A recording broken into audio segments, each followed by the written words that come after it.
Harka fuunee daawwattoota keenya nageenya keenya bakka jirtanitti isin qabu jennaa kun oduu ijoo torbaniiti. Oduu ijoo torbanii keenya har'aa akkuma kanaan dura barame wantoota Oromiyaa keessatti akkasumas biyya kanaa fi addunyaa guutuu keessatti dhagahame jajjaboo jennee walitti funaannee kan isiniif dhiyeessinudha. Har'as egaa oduu ijoo torbanii kan isin biraan gahuuf jirru an Baayiluu Naccoo fi Waayilli Kiyyaa Dassuu Duulaa na waliin jira. Haga xumura oduu ijoo torbanii keenyaatti nu waliin turaan affeerraa kooti.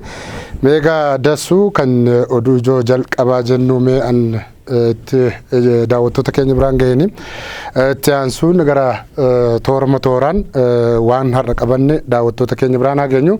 Egaa oduu ijoo inni jalqabaa kan torban kana keessa ijoo jennee daawwattoota keenya biraan ga'uuf jirru sagantaan badhaasa artistii Haacaaluu Hundeessaa waggaa sadaffaasaa waxabajjii 22 akka lakkoofsa Itoophiyaatti bara 2016 kan gaggeeffamudha. Egaa badhaasni Haacaaluu kuni kaayyoon isaa kaayyoof akeeka artistii Haacaaluu Hundeessaa aartii Oromoo akkasumas seenaa qabsoo Oromoo keessatti gumaate kana itti fufsiisuu fi dhaabbanni yookaan faawundeeshiniin tokko erga inni boqatee kaasee faawundeeshiniin tokko dhaabbatee hojiitti jira.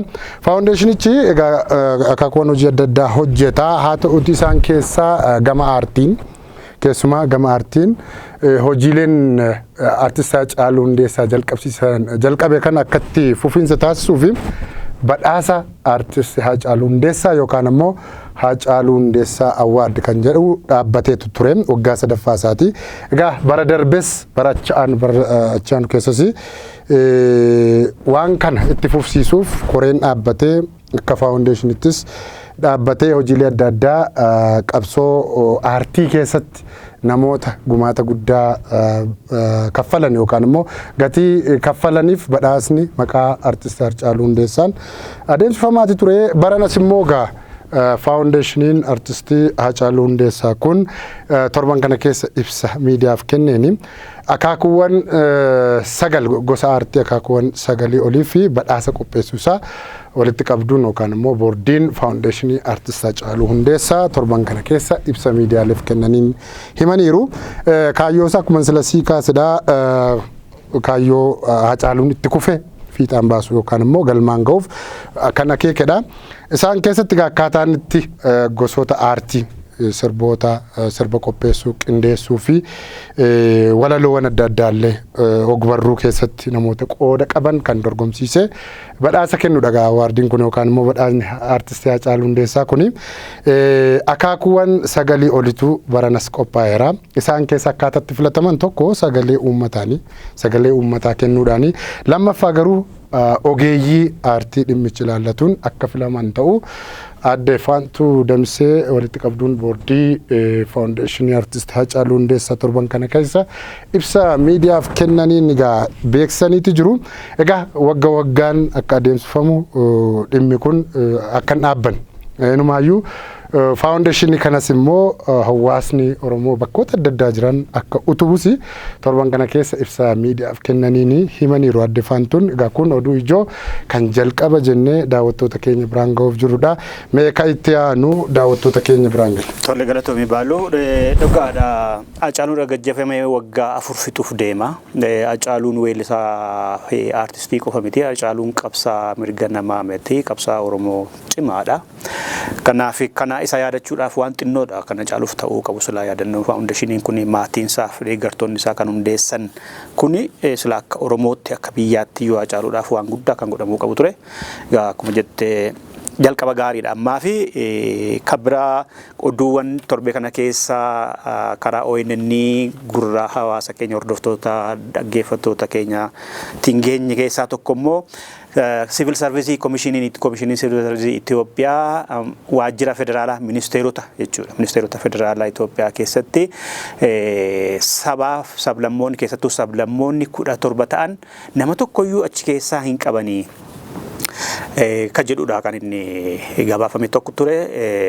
Commissioning Civil Service Itoophiyaa akka jedhetti qorannoo gaggeessee waajjiroota federaalaa jala bulan mootummaa federaalaatiin itti gaafatamummaan isaanii mootummaa federaalaaf kan ta'an ministeerota jechuudha yookaan immoo komishiniyoota yookaan immoo dhaabbata federaalaa jala jiran keessa namoonni sablammoota 17 Itoophiyaa keessa jiraatan keessaa qacaraman tokkollee jedheetu inni caffee federaalatti beeksise silaa kan ta'uu qabu biyyittiin biyya sabdaneessadha sabaaf sablammoota saboota biyya ummatootatu keessa jiraata kanaaf Itoophiyaan hunda ammataa miti isa jedhudha kan agarsiisu asirratti Itoophiyaan hangammaatti turte hunda nammanne gara oliitti cufaadha afaan tokkicha sana beekuu baatte afaan Amaaraa sana beekuu baatte namni qacaramu carraan isaa dhiphaadha ni jedhamaa ture Civil Service Commission Itoophiyaa illee kanadhaan ni mirkaneesse fakkaatu kanaaf gara fuulduraatti jedhe komishinichi gara fuulduraatti labsiin dhiyeenya kana ba'ee jira labsiin Civil Service mootummaadhaa keessa warra qacaramanii jiraniitiif qophaa'ee wixinee isaa ministeerota mana maree ministeerotaatti qophaa'ee ilaalamee gara caffee federaalaatti darbee paarlaamaan immoo raggaasiseera. Kanaaf labsiin amma fooyyee ba'e kuni akka lakkoofsa Itoophiyaatti 2017 keessa hojiirra oolaa jechuudha. Wayita sana kanaa booda namni waajjira federaalaatiin bulu keessatti qacaramu xiyyeeffannaa ni qaba jechuudha. Sabaaf sablammoonni yoo dorgoman akka isaan keetti qacaramuu danda'anidha. Balballi cufaan ta'uudha kan jedhe komishiniin Civil Service Itoophiyaa kanaa booda Itoophiyaan hundumaaf iyyuu keessattuu waajjirri federaalaa saboota sablammoota ummattoota kanaan dura oliin baane oliin dhufne akka isaan carraa itti qacaramuu qabanidha kan inni beeksise kana jechuun amma yeroo baay'ee kibba kana keessa kan jiran naannolee amma gara afuritti qoodaman keessa sabaaf sablammoota baay'ee jiru. Kan si ajaa'ibu garuu Itoophiyaan lakkoofsa sabootaaf sablammootaa biyya kana keessa jiranii hin beektu. Yeroo maraa mootummaanis namoonnis hayyoonnis Itoophiyaa keessa sabaaf sablammoota 80 ol jedhu. Yookaan 82 ol jedhu yookaan 83 84 ol jedhu malee qoratamee bira hin geenye 80dha 19dha 100dha 95dha kan jedhamu hin qoratte biyya hin geenye Itoophiyaa. Kanaaf tilmaamumaan ammanaa ol jedhu kun qorannoo guddaa kan barbaadudha tokko oduun nu biraan dhaga'amaa ture kana ture baalu. Inni biraan oduu ijoo torbanii jennee kan daawwattoota keenya biraan ga'uuf jirru naannoo kibbaatti nu geessaa. Egaa naannoo kibba Itoophiyaa aanaa Arbaa Mincitti hidhattoonni mootummaa namoota 5 ajjeesuun egaa torban kana keessa dhaga'ametu jira. Egaa naannoo kibba Itoophiyaa aanaa Arbaa Minci jedhamu keessatti hidhattoonni mootummaa yookaan qaamoleen nageenya mootummaa namoota sablammii Zayisee keessaa namoota 5 rasaasan akka ajjeesanii miidiyaaleen hedduun gabaasaniiru nuti sigaa daawwattoota keenya biraan geenyeerra. Inuma ammoo gaa sanbata darbe jechuun torban kaleessa darbee kana uummanni Zayisee bakka jedhamu kan sablammoonni warri Zayisee jedhamu naannaa sana bara haaraa osoo kabajaa jiraniiti qaamoleen nageenya mootummaa kan qawwee hidhatan jechuudha. Sablammii kana bakka isaanitti ayyaana kana kabajachaa turanitti irraan bahuudhaan namoota kana ajjeesuu yookaan dhukaasatti dhukaasuudhaan isaan keessaa namoonni 5 battalumatti du'uu isaanii egaa warri achi jiran kan hirmaattonni sagantichaa natti himaniiru jechuun Dochoveleen torban kana keessa gabaasee ture nuti sana wabeeffannee daawwattoota keenya biraan geenyeerra. Egaa hawaasni Zayisee jedhamu kuni naannoo haaraa kan naannoo kibba Itoophiyaa jedhamee beekamu keessaa isa tokkodha. Egaa akkuma beekamu yeroo dheeraaf uummanni Zayisee kuni aanaa adda akka qabaatuuf mootummaa naannoo sanaas mootummaa guututti mootummaa gaafataa tureera. Haa ta'uti ammas wal dhibdeen gama mootummaa fi sablammii warra Zayisee jedhaman gidduutti yeroo hedduutti kakka'aa ture.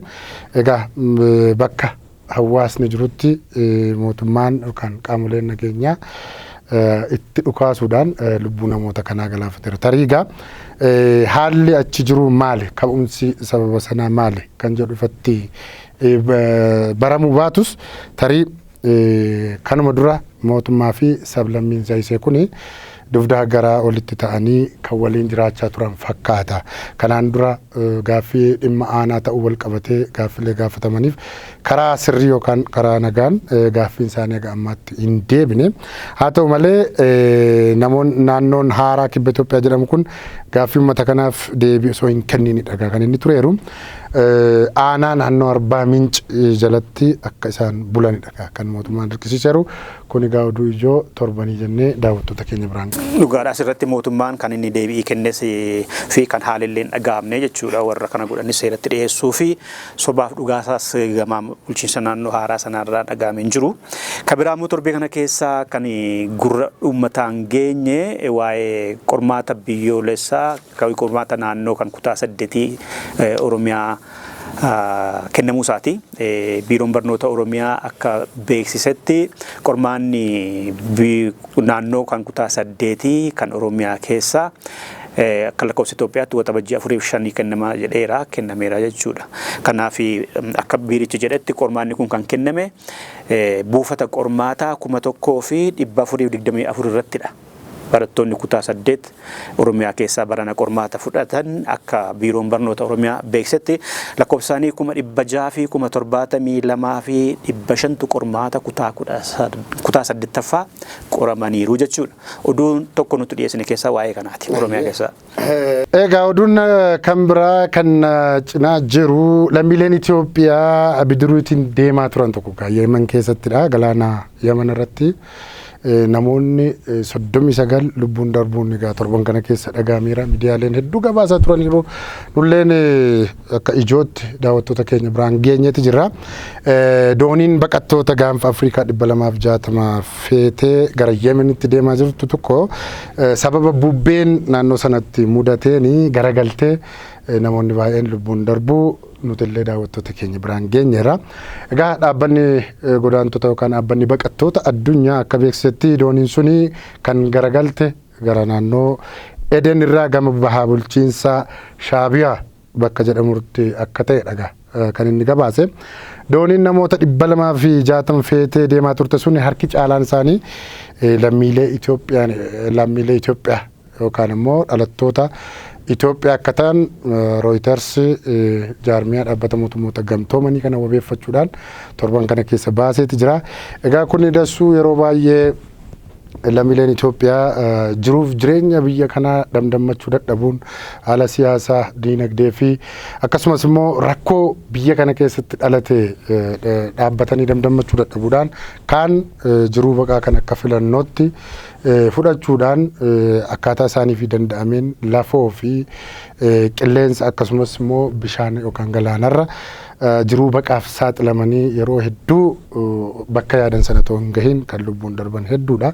Egaa keessumaa kan nama rifaasisu lammiilee Itoophiyaa irri jireessi isaanii dubartoota, dargaggoota boor abdii biyyaa ta'anii inuma ammoo as keessallee ta'anii jiraachuu kan danda'an abdii biyyaati kan jedhaman yeroo isaan gammoojjii adda addaa keessatti lafeen isaanii caccabee reeffi isaanii allaattiin sooratu yerootti galaana keessatti immoo bidiruun deemanii bidiruun kun galagaltee irbaata qurxummii ta'antu dhaga'ama.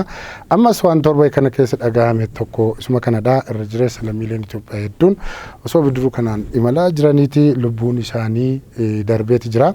Egaa jaarmiyaaleen mirga namoomaaf falman tokko yaada isaan darbatan yookaan yaada isaan kennaniini lammiileen Itoophiyaa dirqiin godaansaaf saaxilaman irri jireessa isaanii sababoota siyaasa yookaan nagaaf tasgabbii dhabuurraa kan ka'edha kan jedhuun yaada isaanii kennaa jiru.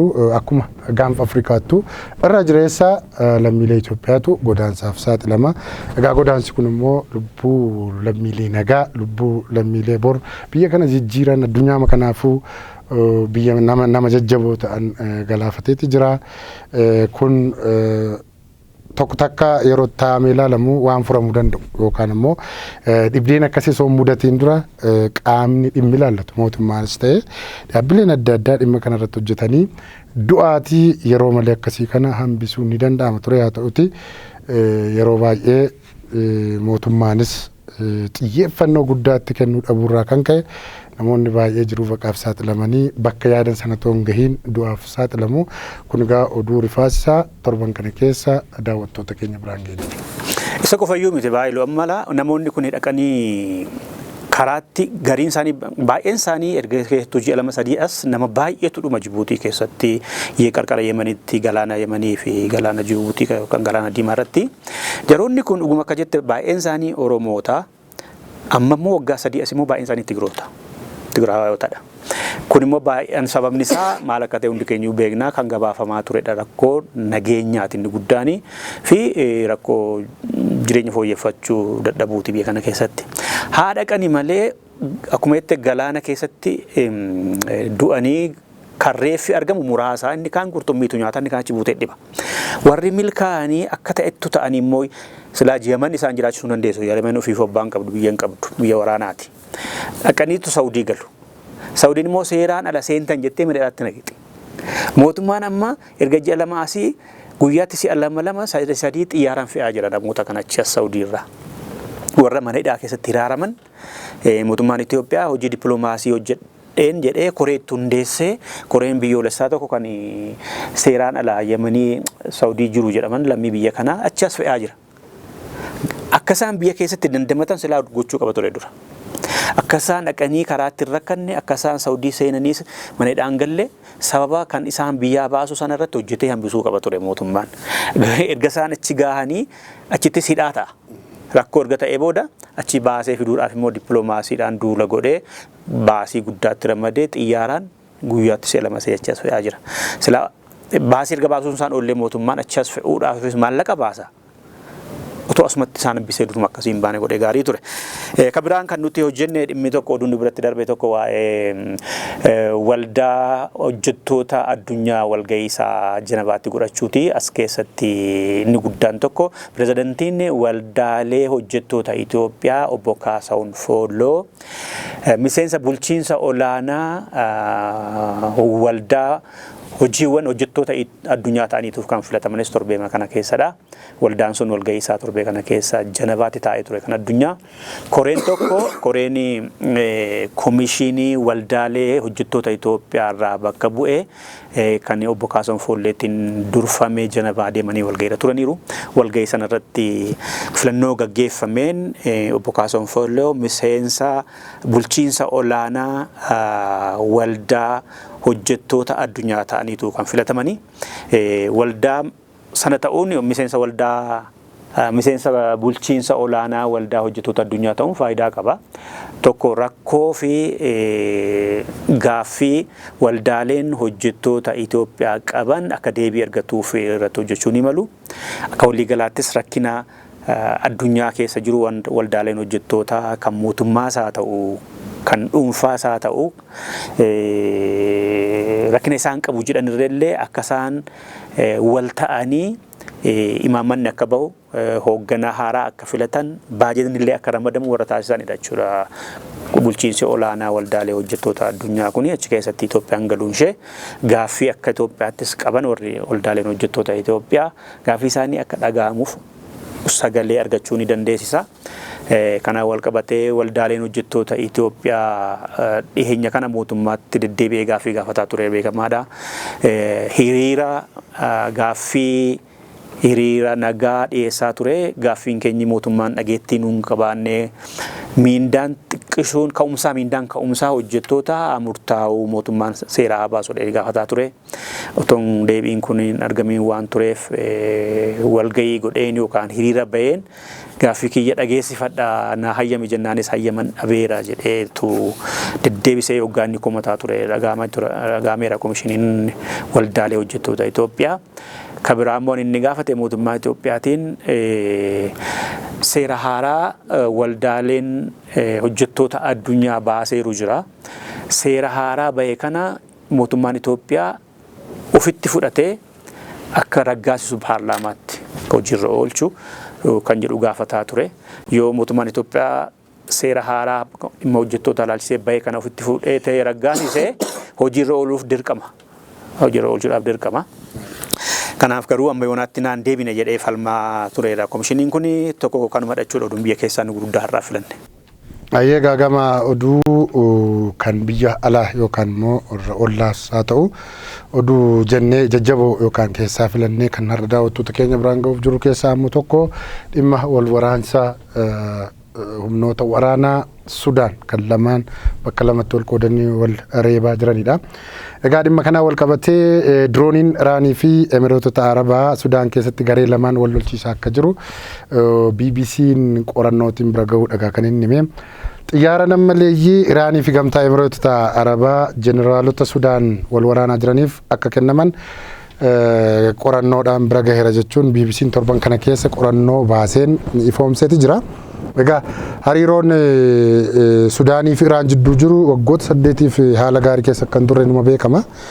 Garuu biyyoonni lamaanuu dhiyeenya kana immoo waltina yookaan immoo hariiroo isaanii deebisanii fooyyeffachuuf akkasumas fooyyeffataa wayita jiranitti dhagan. Iraan xiyyaara lola nammaleessa yookaan immoo diroonii waraanaa kan humna raayyaa ittisa biyyattii hoogganu yeroo ammaa kana jechuudha. Jeneraal Abdul Fattah Al-Buraaniif akka kennitedha qorannoon BBC'n kun kan baase. Akkasuma faallaa kanaatiin immoo gama gamtaa Emireetota Arabaatiin immoo humna addaa kan Sudaan yeroo ammaa kana kan raayyaa ittisa biyyaa waliin wal falmitti jiru kan Jeneraal Mohammad Dagaloon durfamaa jiruuf diroonii kana kennitee namoota kana yookaan lammiilee Sudaan ficcisiisaa akka jiranidha qorannoon BBC'n baase. Humnoonni waraanaa yookaan jeneraalonni lameen kun waggaa tokko oliif garga lola walitti bananii samii fi lafaan dhukee walirraa kaasaa jiru kana gidduutti lammiilee nagaa akkuma hedduu ta'an akkuma dhibbootaan kan lakkaa'aman qeef qabeenya isaaniirra buqqanii kan kitilaa ol ta'an ammoo gargaarsa namoomaa hatattama akka isaan barbaachisu jaarmiyaaleen idil addunyaa kan deeggarsa namoomaarra hojjetan yeroo baay'ee qorannoo baasaniin ifoomsaniiru. Sababuma waraana kanaan daa'imman dubartoota manguddoo dabalatee lammiilee meeshaa maleeyyii ta'an haala suukanneessaan akka ajjeefamaa jiran egaa miidiyaaleen hedduun gabaasaa turanii keessumaa dhimma meeshaa diroonii kanaa wal qabate yookaan meeshaa xiyyaara nammaleeyyii qaamota lamaanii kanaaf kenname wal qabatee dhaabbanni mootummoota gamtoomanii kanaan duras dhimma daddabarsa yookaan lola meeshaa waraanaan kan eeyyamamuu hin qabne wal qabate dhaabbanni mootummoota gamtoomanii Sudaan irra qoqqobbii kaa'ee ture waggaa 20 dura. Ammas seerri qoqqobbii kana akka cabedha kan inni mul'isu BBC'nis kan inni gabaase. Meeshaan kun dhuguma yoo kennamee fiirate garee kanaaf qoqqobbiin Sudaan irra taa'e sun akka cabe mirkanaa'eera jechuudha. Kanaaf humni addaa Sudaan akkasumas raayyaan ittisa biyyaa Sudaan yeroo ammaa kana lamatti adda wal qooduun yookaan immoo faallaa walii ta'uun wal waraanaa kan jiranidha. Inuma ammoo humni addaa Sudaan kun kan Jeneraal Mohammad Dagaloon durfamu kuni kaayyoo waraana sanaallee kanaan dura Ameerikaan akka ibsitetti biyya Daarfur jedhamtee ijaaramtee addunyaa kanarratti akka jiraattuuf akka hundeessaniif kan lolaa akka jiran Ameerikaan kana dura yookaan torbeema darbe keessa beeksisteetti. Garuu dhimma hundeeffamuu biyya Daarfur kana yookaan Daarfuriin hundeessina jedhanii sochiitti jiran kana yoo dhuguma ta'e wantichi Ameerikaan garuu fudhatama dhabsiisteetti yookaan biyya jedhee hin mirkaneessiif jechuunis ibsiteeti jirti. Egaa lolli kun ammallee dhaabbannee lammiilee hedduun baqaaf saaxilamanii biyyoota ollaa biyyoota kaan waan isaaniif danda'ameen haga danda'an baqachaa jiru. Kan immoo humnaa fi qarshii hin qabne achuma keessatti rasaasaan waadamaa akka jiranidha kan odeeffannoo adda addaa bahaa jiru. Dhimmi kun ammas furmaata argannee dhaabbileen siivilii kan mirga namoomaa irra hojjetan yeroo hedduu bakkoota adda addaatti humnoota kana araarsuuf walgahii adda addaa ta'aa turani. Torbanuma lamaan darbe keessallee asuma magaalaa Finfinnee keessatti humnoonni siivilii akkaataatti deeggarsi namoomaa daddafee saffisaan dhaqqabuu fi akkaataamatti waraanni dhaabbatuu danda'utti qaamoleen lameen bakka buufatanii akka araaraaf gadi ta'an yaalii gochaa turanii agaammaatti milkoofne. Egaa oduun dhimma Sudaanii wal qabatee na cinaa jiru kan torbaniif jenne kana fakkaata. Dhugaadha wanti kun bilbiltoodha laabaa waa'ee Daarfur kana yoo laalle kan si ajaa'ibu jeneraalonni amma wal waraanan kuni Dagaloo fi Alburaaniin michuu ajaa'ibaa turan. Yoggaa Jeneraal Albashir Sudaan bulchaa turanii fincilli Daarfur irraa garmalee irratti ka'ee ture. Yeroo sana Dagaloon Daarfur jiru humna addaa Daarfur kan Jaanjaawid jedhamu leenjisee mootummaa Albashir irratti maaliif finciltu jedhee uummata gurraacha abbaa biyyaa ka ta'an kan Daarfuur sana ficcisiise Dagaaloodha. Fi Maammed wanni kana Alburaanii kana michuu turan yeroo sana. Humna addaa kan ajaju yeroo sanas Dagaaloodha. Humna waraanaa biyya kanaa moo biyya sanaa moo kan inni godhu Alburaaniidha. Lamaan immoo Albashiriif amanamoodha waan ta'aniif lama ta'aniitu uummata Daarfuur sana ficcisiisaa turan. Dagaaloon dhalataachiiti naannoo sanaati. Egaa uummata na ficcisiisee mootummoonni gamtoomanii fi akka isaan sanyii balleessuu keessatti qooda fudhatan yakkamtoota isaaniin jedhee akka Albashirlee mana murtii haqa addunyaatti Heegitti akka himataman kan taasise yakka Daarfuur keessatti raawwatamedha. Kan yakka sana raawwachiise immoo Dagaaloo fi Alburaaniidha. Har'a isaan Albashir maneedhaatti galee isaan immoo deebi'anii yoggaa wal waraanaa jiran kanatti Dagaaloon biyya isaa kanaan dura kan sanyii duguggaa irratti raawwate uummata Daarfuur irratti deebisee biyya bilisanan simbaasa yoggaa jedhu waan ajaa'ibaati. Garuu biyyi sun biyya guddaadha. Daarfuur mataan isaa Faransaayii caala bal'inaan qabeenya guddaa qaba. Garuu uummatichi hacuucamaa jira. Jeneraalonni lamaan qabaafis hin danda'amne jaarsummaafis gartaa'uu hin dandeenye.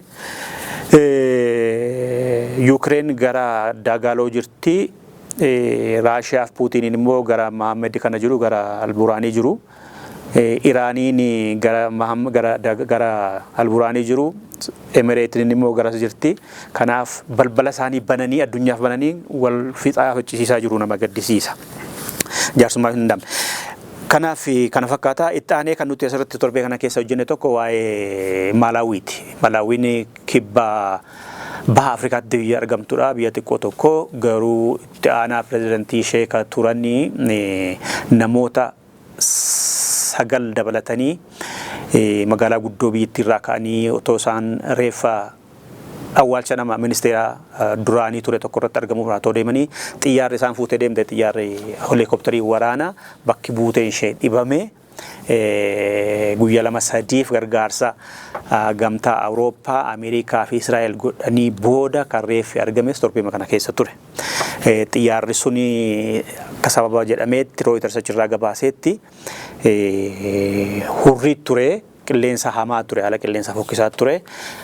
Kanaaf naannoon isheen itti miliqxe suni wal arguu hin dandeenye toora quunnamtii warra tiraafikaa qilleensa xiyyaara qilleensa kan to'atan biyya sanaatiin. Kanaaf bu'uu hin dandeessu lafan argitu bokka qilleensa hamaadha waan ta'eef gara magaalaa dhufteetti Liyoonungiweetti deebi'i jedhamnaan deebi'uufaa yaaluu yaaliin hin baramne qorannoo nama ammaatti ba'e garuu toorri walakkaa isaanii xiyyaara sana kan oofuu fi warra lafa taa'anii tiraafika sana tiraafika qilleensaa kan to'atan sun wal quunnamtiin jalaa cite baddi konkolaataan xiyyaarri sun jechuudha. Waraana 3 ministeera itti aanaa pirezidantii biyya sanaa maqaan isaaniillee kan Shaaniils Dizimbrii jedhaman fi niitii yookaan haadha manaa pirezidantii biyyattii duraanii dabalatee walumaa galatti nama 10 xiyyaaritti faana lubbuun isaanii baheera. Kanaafis immoo gargaarsa Ameerikaa, Awurooppaa fi Israa'eliin gahee guddaa qaba ture. Kanaaf labsiin biyyoolessaas gaddaa labsameera biyyattii sana keessatti tokko kan gabaasni kanuma ture baala. Egaan oduu ijoo torbanii jennee ka xumuraammoo na biraa jiru keessa oduu gama Keeniyaati. Poolisiin dhaddacha irratti abbaa murtiitti dhukaasee ofii garuu ajjeefame. Kun oduu ijoo jennee torban kana keessa kaawwannedha yookaan immoo daawwattoota keenya biraan geenyedha.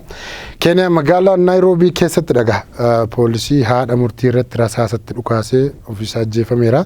Dhaddacha mana murtii Maakidiraatti daanyaa tokkoffaa kan ta'an Moonikaa Kiivuuti irratti dhukaasa kan bane poolisiin kuni.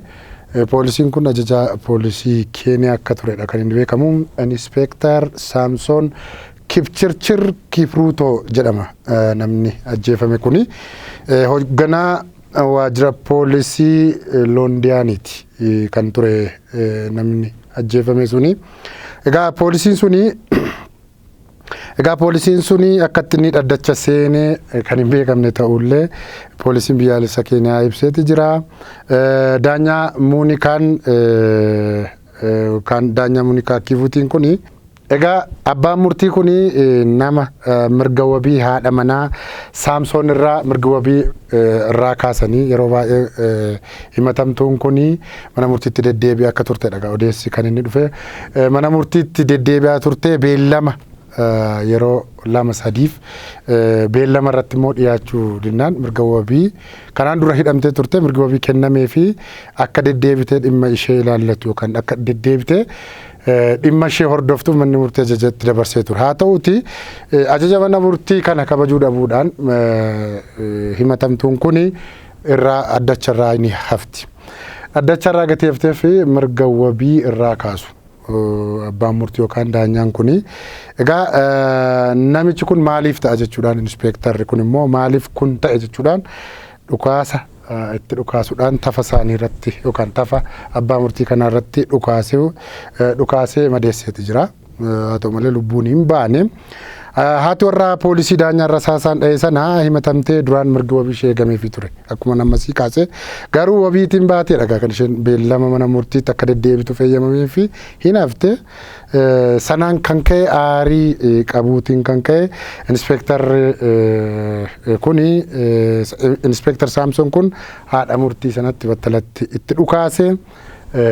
Madeesse namoonni yookaan poolisoonni naannoo dhaddachaa irra turan ammoo nama kanatti dhukaasuudhaan battaluma sana lubbuun isaa darbuudha kan BBC'n baase. Egaa kun oduu ijoo torbanii kan daawwattoota keenya biraan geenyedha dassu. Mee oduu ijoo torbanii kan si bira jiru daawwattoota keenya biraan gaheetii sagantaa keenya guyyaa har'aa kan oduu ijoo torbanii asumaan nu goolabii daawwattoota keenyatti nagaanudha. Tole baay'ee galatoomii inni xumuraana bira jiru tokko oduu ajaa'ibaati. Kanaan dura addunyaa irratti kan beekame ulfi akkan ulfoofne silaa beekamaadha dubartii ulfaa marga jenneerra marga qabanneerra daawwattoota keenyaa fi kan ittisa ulfaa fi qoricha kan fudhatanis haadholii turan yookaan dubartoota turanii. Amma immoo Ameerikaa irraa waan dhagahame warri saayintistoonni Ameerikaa dhiirrillee qoricha fudhachuu danda'a akka dubartiin haati manaa isaan ulfoofne kan jedhudha. Yeroo dheeraaf qorannoo gaggeessanii booda dhiirri kiniina fudhachuu yookaan immoo waraannachuudhaan yookaan immoo dhangala'aa wayii angina isaa irratti yoo dibatee yoo dubartii quunname saalquunnamtii yoo raawwate akka isheen hin ulfoofne kan taasisu qoratanii bira ga'aniiru. Kan ammoo tureera ture qorannee jedhanii garuu dhaabbileen kiniinii kana qoricha kana oomishan bu'aa qabeessan ta'u yoo irratti qarshii keenya guddaa dhangalaasne tarii gabaa addunyaa irratti gatii dhabuu danda'a kisaaraa keessan gallu jechuudhaan yookaan immoo kan ispoonsara ta'uu fi dhabuudhaan ture malee erga argannee bubbulleera jedhanii booda kan ammoo dhumarratti dhaabbanni ittisa ulfaa biyyoolessaa ka Ameerikaa akka beeksisetti keessattuu inni dhiirri qaama angina isaa irratti gogaa isaa irratti dibatee ulfa dhoowwu suni haati manaa isaa yookaan jaalalleen isaa kan ulfoofne kan godhu suni sadarkaa yaalii namoota fedhii isaaniitiin tole jedhan irratti yaalame yaalii sadarkaa duraa fi yaaliin sadarkaa lammaffaa milkaa'eera. Kanaaf gara gabaatti illee sadarkaa bahuutti deemaa jirraa kan jedhus kan isaan beeksisan torbee kana keessa ture. Kanaaf ulfa ittisuudhaaf kanaa booda ba'aa guddaan dubartoota irra qofan jiru jechuudha. Abbaan manaas gargaaruu ni danda'a kan jedhu oduun kan dhaga'ames torbee darbee kana keessa ture. Daawwattoota keenya qophii keenya har'aa ijoo gurguddoo oduu torbee kana keessa darban kan gama keenyaa fi sabaa himaalee garaagaraatiin dhaga'amaa turan. Kan ONN kanarraa filannee isinii dhiyeessine kanuma fakkaata ture. Torbee dhufu immoo dhimmoota biraa torbee dhufu keessa dhaga'aman qabanneetu dhiyaanna dilbata akkasuma jechuudha. Kanaaf kan gammaatti waan waliin turtaniif guddaa galatoomaa kan jennu kan dhiyeessine Baayiluu Naccoo fi Andassoo Duulaati ogeessi kaameeraa fi sagantaa kana kan waraabee editiin godhe immoo Alamaayyoo ture. Kanaaf bakkuma jirtanitti haala gaarii keessa nuu turaan immoo hawwii keenyadha. Torbee walitti deebina hangasittuu fayyaa ta'a.